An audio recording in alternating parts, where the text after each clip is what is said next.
Ladies and gentlemen, welcome to episode 2 of War Stories. If you have not seen the first episode that published on Monday, then be sure to check that out. And today, as the title says, we're going to be talking about Ryan going to college. So basically, in episode 1, just to recap really quick, I talked about high school graduation and kind of the jobs that I held up to college. And now we're slowly approaching the point where I actually talk to a recruiter and sign some paperwork. But before we get there, uh, I left off a transition of kind of starting college and working at Flying J, the truck stop in Hall River. I'm going to take it a step back for a minute and talk about when I got back from Pennsylvania working as a cashier at the Petro truck stop on Buckhorn Road in Mebane. So I worked there as a cashier in the restaurant, I believe before I graduated high school for a little bit.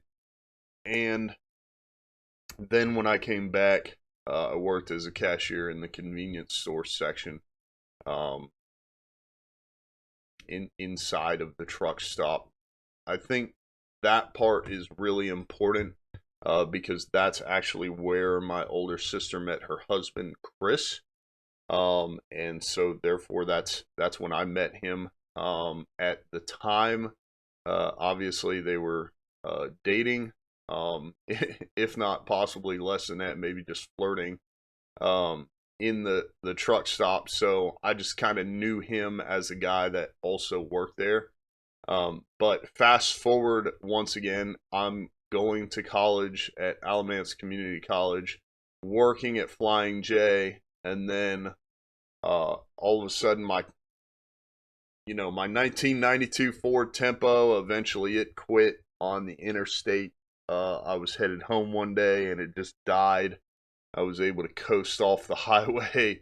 And then my dad had gone to look at it, was basically like, it's just dead. Like, it had had enough. It was old and it just gave up. And so, um, then I got a Toyota, just kind of bouncing from beater to beater, so to speak.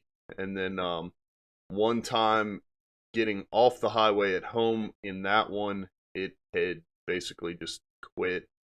And I guess Dad had determined that one wasn't going to hold up either. So at one point, I was in between cars going to college and getting rides to and from home to school, to and from work, and it just kind of became difficult and a little inconvenient to go to school, go to work at Flying J, and then try to catch a ride home.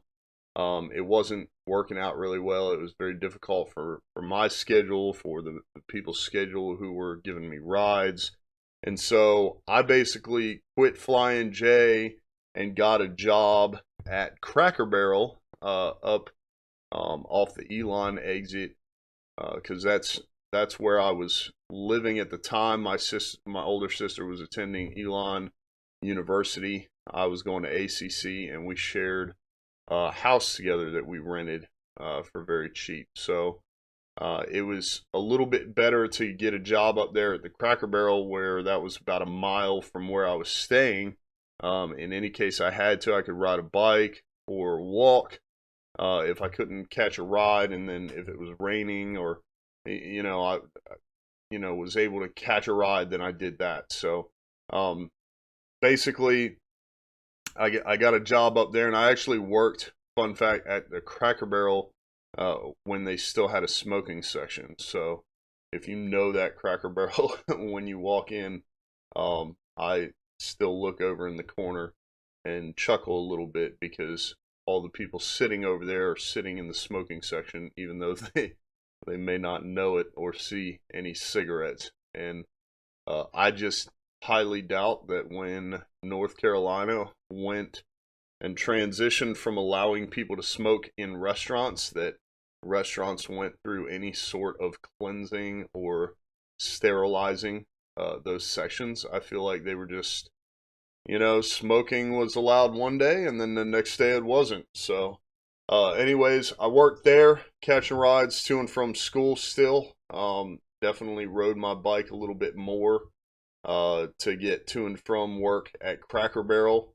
And that was an interesting job because I remember, and I might have the timeline a little messed up, but I just remember I was headed to a party one time, obviously on my day off, and I had my guitar in the trunk of my car, and I had stopped at the Beverage Gallery, everyone's favorite coffee shop up that way, and pulling out of the parking lot. Basically, I was pulling out and checking over my shoulder at the same time. Another lady decided to pull out from across the street. I want to say it was like a Kmart or something over there. And so the way I figure, we were both doing a head check at the same time, and so as I was merging into the lane, she had pulled out in front of me and clipped the front end of my car, and the impact was so extreme that it actually broke my guitar in the trunk, which was interesting because she didn't hit the trunk, but essentially broke it in half. And at the time, that was the only guitar I had. So, and I mentioned the Beverage Gallery because it was owned by the Powells. They were great people. It was a great coffee shop. I wish it was still up there, but they found out that I had been in a car wreck. I was waiting in the parking lot. I was in one piece. But the biggest thing was the coffee I had just gotten spilt all over the floorboard. And the one girl they had working up there came outside with the exact same drink that I had just ordered. And was like, here, they said to give you this. I thought that was really nice. Replacing coffee I had just dumped all over my floorboard. Waiting for the cops to show up and do a police report. Now I have no guitar because it had broken in half. And I tell you all that because I was still working at Cracker Barrel at the time. And so once my boss found out, he said, excuse me, he said, well, I've got this guitar. I was going to learn how to play. I haven't touched it maybe 2 or 3 times. It was brand new. If you want it, I'll sell it to you for $100. And at the time I was like, well, let me think about it. Working my ass off to go to college.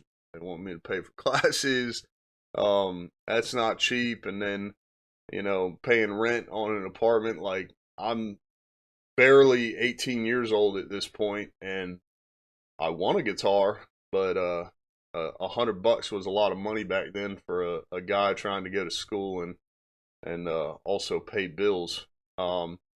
And so my one of my grandmothers actually sent me. I can't remember if it was half or the full amount. All I know is I got some money from her, and then I must have dug up the rest or whatever. But he sold me a Takamine G Series acoustic guitar. And so brand new, at least back then, that type of guitar was probably about $400 brand new. He had only used it 2 or 3 times. It is still, to this day, I still have it. It is still in excellent shape.